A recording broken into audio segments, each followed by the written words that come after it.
My dear brothers and sisters in Islam, we are all painfully aware of what is happening right now as we speak amongst a Muslim minority called the Rohingya in the land of Burma or Myanmar. And before we even begin to help our brothers and sisters, the first thing we need to do is to understand who they are and what is going on. Know, my dear brothers and sisters, that the land that was called Burma is now called Myanmar. And Myanmar is the name that its own inhabitants give to the land. Burma is the name the British gave to it. The majority of people of Burma are Buddhists, but they follow a branch of Buddhism called Theravada Buddhism. It is important to note that since 1946 up until recently, Myanmar was ruled by a military dictatorship.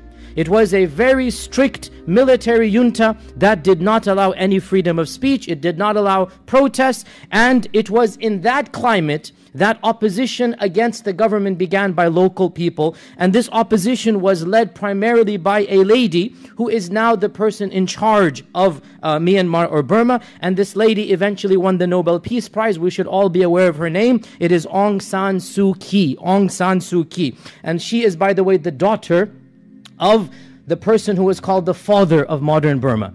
Her father was the one who led the opposition against the British. Her father clamored for independence. So her father, and his name, the father was the primary figure to fight against the British, to declare independence. He was assassinated, and this was a young girl at the time. So she is raised in the legacy of anti-colonialism, the legacy of freedom. And she then becomes the voice of opposition against the military dictatorship. Back in the 60s, 70s, 80s, she becomes the voice of opposition. Eventually, she is arrested, she is tortured, she is put under house arrest, she is sent into exile. They attempt to silence her. Many of you are aware of what happened in the 80s and 90s. She was exiled to England.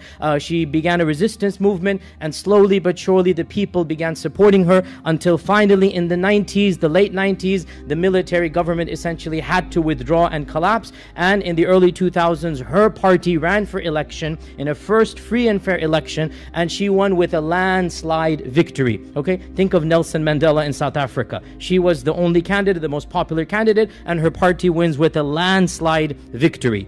Unfortunately, after she won and her party won, from being persecuted, they then became persecutors themselves. From being people who know what it feels like to be persecuted, they are now in charge, and they are now leading one of the worst campaigns that this country has seen.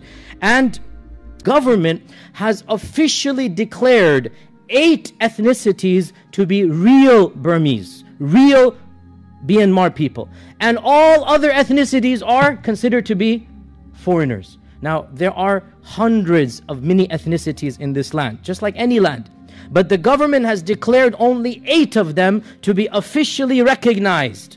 And obviously, the largest, as we said, are the Bamar ethnicity, and they are the ones in charge. So who then are the Rohingya?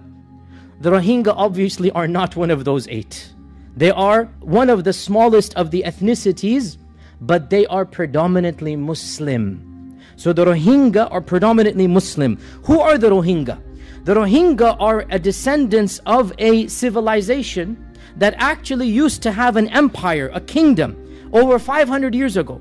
And this is a civilization that is called the Arakan civilization. These days it's called the Rakhine, R-A-K-H-I-N-E, Rakhine. Arakan is the classical name, Rakhine is the modern name. The Arakan, majority of them remain Buddhists or Hindu. Small percentage converted to Islam. And those who converted are then called Rohingya. Okay? Now, ironically, we shouldn't be surprised. The Arakan ethnicity is one of the 8 that have been declared acceptable in Burma, in Myanmar. Are you guys understanding the double standards here, or do I need to spell it out? The Arakan and the Rohingya are the same blood, the same language, the same culture, the same civilization. What's the one difference? Religion. The Rohingya are Muslim, and the Arakan are Buddhists. The Rohingya, the Muslims of Burma, and this is the largest Muslim group in Burma, by the way. So the Rohingya were not allowed to get education. They were not allowed to get the jobs of the other people. They were living in ghettos, in separate places.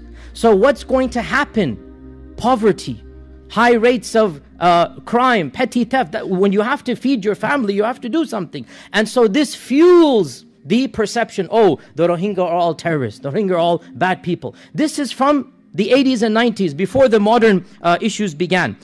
What happened, however, so by the way, also a footnote here, in the 80s and even before, this led to a mass migration of Rohingya around the world. People began fleeing because they don't want to live in this land. And the government, and this shows you how racist they are, they refuse to give them passports. The Rohingya are not allowed to have Myanmar or Burmese passports. They're not allowed to have them. So they have to flee via UN programs that allow you to travel without passports. So the Rohingya, to this day, the people, the Burmese people want the Rohingya to leave, but they don't want to give them a passport.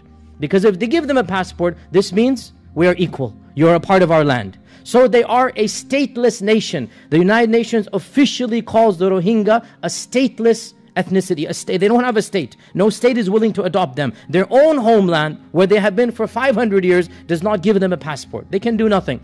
And all of you are painfully aware of the footage that is coming out. All of you are aware of tens of thousands of Muslims whose lives have been destroyed, the butchery, the savagery, the burning of people alive, chopping off of babies. This is well known, and there is video footage as well. There is a documentary, there's pictures that have been taken, and this is something even the UN has declared, and I quote from the UN report, a classic textbook case of genocide. This is from the UN. Classic textbook case of genocide happening right before our eyes. And in particular, I want everybody to be aware of two names, two people that are directly responsible. The first of them, the political leader of Myanmar, and that is Aung San Suu Kyi, as we have said, the daughter of the father of the Burmese country, and the one who won the Nobel Peace Prize when she was a dissident.